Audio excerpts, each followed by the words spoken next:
Dumating na rin yung araw na pinakahihintay ko, ang mag-beach. Pero kailangan mag-work ng papi ng konti bago kami tuluyang makarating sa beach. At habang bumibiyahe kami, grabe yung motion sickness ko.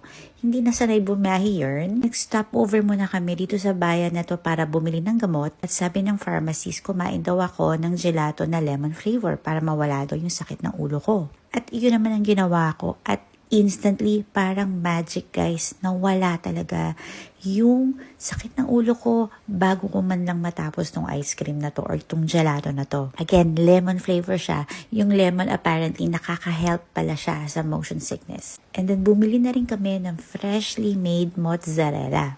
Ay, ang hawak-hawak ni Papi na yan. Gusto ko na talagang kainin now na. Pero sabi niya mamaya na daw sa kotse. Napakit ng bayan na to. At kung makikita nyo parang may tricycle sila. Ayan, yan ang tricycle version nila. Parang mini truck pero tricycle. Ang cute diba? Minsan nga pag nadidinig ko yan, napaka-nostalgic talaga. Parang feeling ko nasa Pinas lang ako.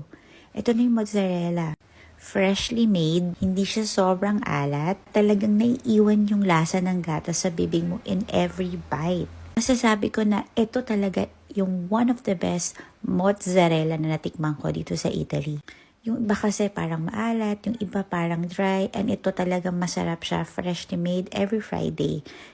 Bumili na rin kami ng lemon kasi naubusan na kami. Yung 3 kilos na lemon na binili namin, mga 250 pesos lang. Aanuhin ko naman yung ganyang karami. At dahil lunchtime na, nag-stop over din kami para kumain ng lunch.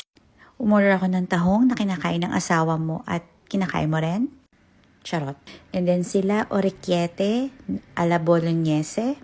Orecchiette pala yung tawag sa pasta na yan kasi para siyang maliliit na tenga or orecchie. Orecchie is tenga in Italiano. At syempre, bubudburan na napakaraming parmigiano or parmesan cheese. Hindi pwedeng mawawala yan sa kanila. Dito, parmigiano all you can ang peg dito. Hindi katulad sa Pinas, medyo tinitipid. Pero dito naman yung mga ibang condiments, yun talaga yung medyo tipid sila like ketchup and mayonnaise. Yung packets lang yung binibigay nila sa amin. Yan yung anak ko, nag-iisip na siya kung uubusin ba niya ito or hindi. Finally, nandito na rin kami sa Fieste after naming stopovers. And every year dito kami talaga nag-stay because kliyente ni Renato yung may-ari, so meron kaming discount. Sa loob niyan, meron 2 room, may banyo, may kusinang maliit, may table, para talaga siyang maliit na bahay. Enjoy your weekend, guys!